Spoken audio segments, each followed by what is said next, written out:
Muy bien, continuamos aquí en Portada y nos acompaña ahora nuestro siguiente invitado, el doctor Gustavo Gutiérrez Tixe, que es también abogado constitucionalista. ¿Cómo está, doctor Gutiérrez? ¿Qué tal, doctor?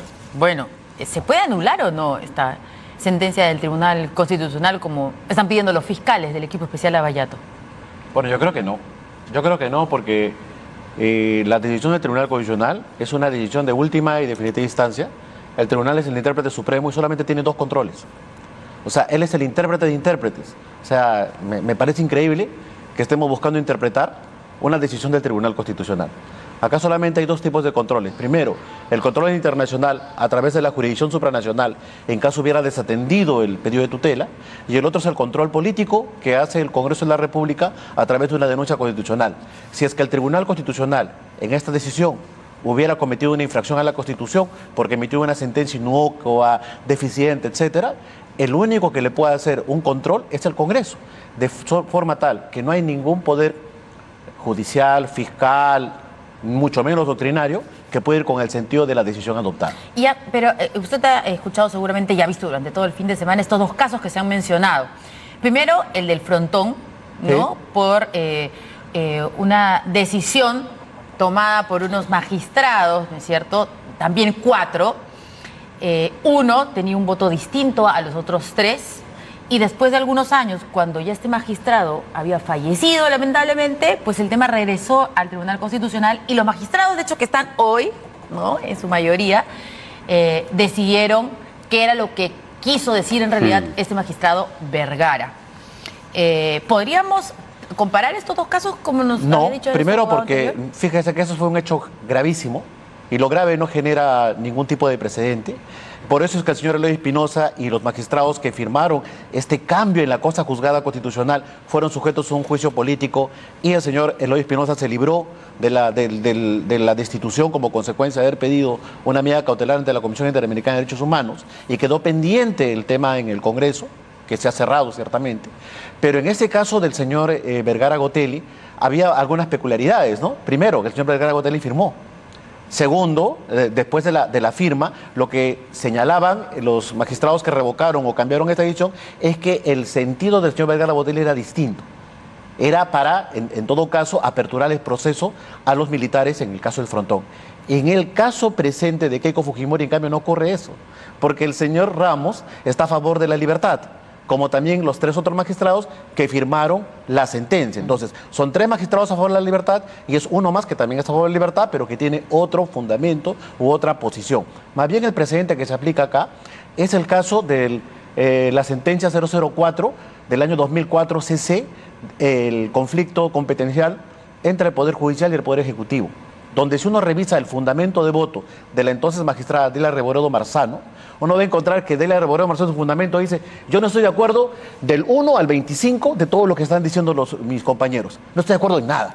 Es más, creo que lo que están diciendo es puede ser hasta delito. Porque están argumentando que... ¿Sobre qué tema era? Era el caso del presupuesto del Poder Judicial. Entonces dice: yo no estoy de acuerdo en absolutamente, en el 80% de la sentencia, no estoy de acuerdo, pero firmo. Y firmo inclusive donde les estoy diciendo que puede ser hasta delito el hecho de que el tribunal, mediante otra sentencia, pueda legislar si el Congreso no lo hace. O sea que hay varios casos similares. Ese es un contraejemplo, dice usted. Ese es un ejemplo claro de cómo es que las sentencias... puede diferir en el razonamiento. Es que son sentencias distintas.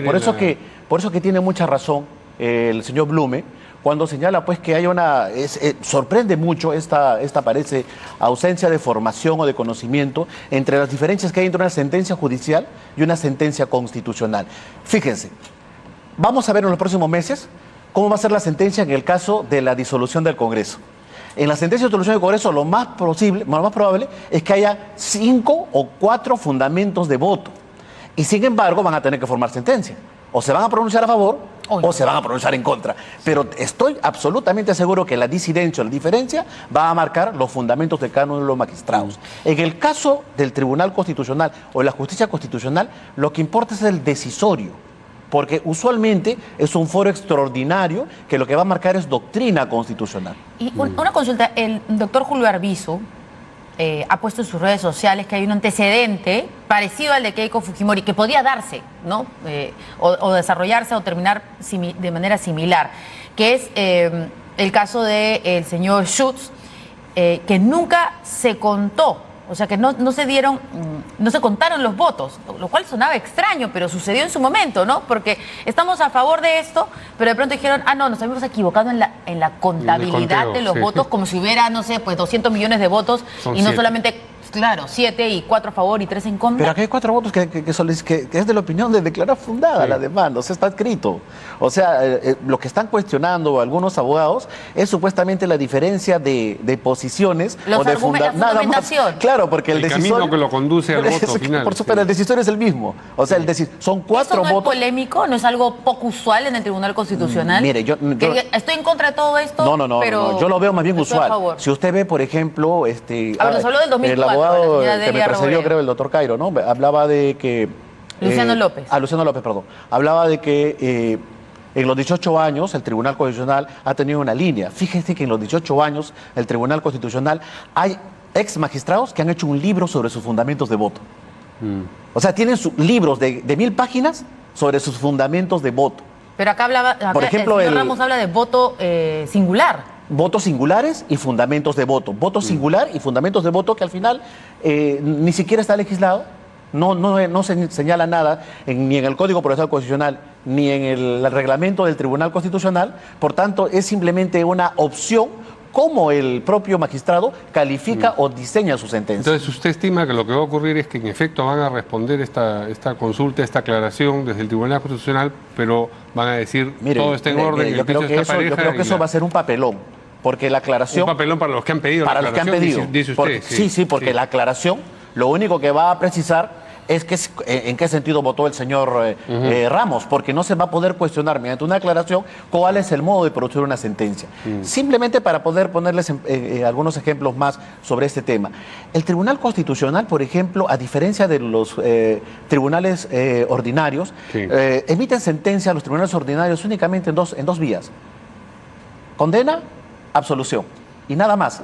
En cambio, los tribunales constitucionales tienen una variedad de emisión de sentencias. Pueden emitir sentencias interpretativas, sentencias aditivas, sentencias exhortativas, sentencias manipulativas. Es decir, pueden hacer con su sentencia un conjunto de variedades que no lo tiene un juez ordinario. Y eso implica que en muchos casos la sentencia, como dice el propio Tribunal Constitucional y como señala el artículo 3 del título preliminar del Código Procesal Constitucional, las sentencias, como las actuaciones del tribunal, son elásticas. O sea, son muy moldeables. Lo que va a importar siempre en la justicia constitucional son los votos decisivos para estimar o desestimar una pretensión. El señor Blume, que era hasta hoy presidente del Tribunal Constitucional, ha sido más duro de lo que usted ha escrito con los fiscales del equipo especial Abajato. Ha dicho, no conocen ni la Constitución, ni la Convención Americana, ni los patrones convencionales. ¿Es a ese papelón que usted se refiere? Yo creo que sí, ¿no? Yo creo que se va a hacer el papelón porque finalmente el tribunal, inclusive en su sentencia, podría llamarle la atención al fiscal, podría disponer que el órgano de control interno le haga un procedimiento disciplinario y podría llamarle la atención también al procurador, que bueno, ya le han llamado, creo, la atención varias veces, no sería una raya más al tigre, me parece, pero también podría llamar la atención porque esencialmente la aclaración es un pedido por un error material que hay en la sentencia, es decir, hay una imprecisión simplemente a efectos de poder visualizar el sentido o la orientación del fallo. En esta aclaración, el Tribunal Constitucional podría hacer todos estos llamados de atención. Por supuesto, porque en el justicia constitucional el tribunal es el dueño del proceso. El tribunal actúa con una capacidad absoluta que puede, inclusive en su sentencia, por eso que lo decía Dela Reboreo. Dela Reboreo decía en ese caso que le puse como ejemplo. Del 2004. Sí, decía, yo no estoy de acuerdo con que mis compañeros, mis colegiados digan de que podrían destituir a los propios congresistas o podrían legislar si es que el Congreso no legisla.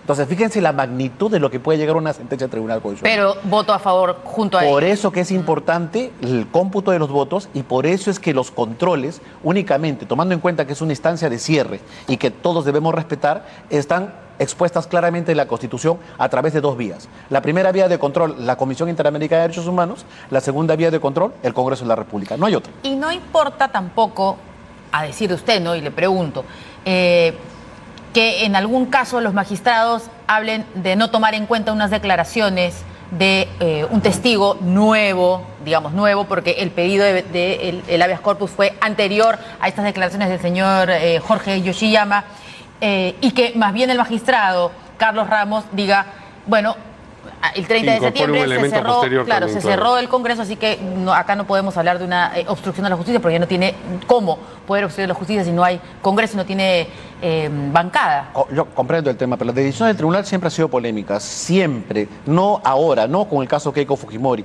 con el caso Bedoya y Vivanco, no sé si ustedes se recuerdan, cuando dispone la excarcelación de Bedoya y Vivanco, cuando vimos en el video cómo Montesinos le entregaba dinero para la alcaldía de Miraflores. Claro. El tribunal ingresó a conocer la decisión del Poder Judicial y la revocó y le ordenó detención preventiva. En el caso Bedoya de Vivanco, el caso Juliana Yamoja, en ese caso también donde hay una sentencia de 25 años de cárcel que asesinó a su madre, simplemente la revocó la decisión, ingresó a conocer de alguna forma el fondo del asunto y dispuso que haya un nuevo proceso penal. Siempre las decisiones cuando afectan la libertad individual son polémicas, pero en el caso de la libertad individual, y por eso reitero en el tremendo papelón que están haciendo, en el caso de la libertad individual impera el principio pro homine, el principio de la dignidad de la persona. Por tanto, cualquier elemento puede ser recurrible porque lo que se está protegiendo es la libertad, que es un valor preciado en el Estado democrático constitucional. Muy bien.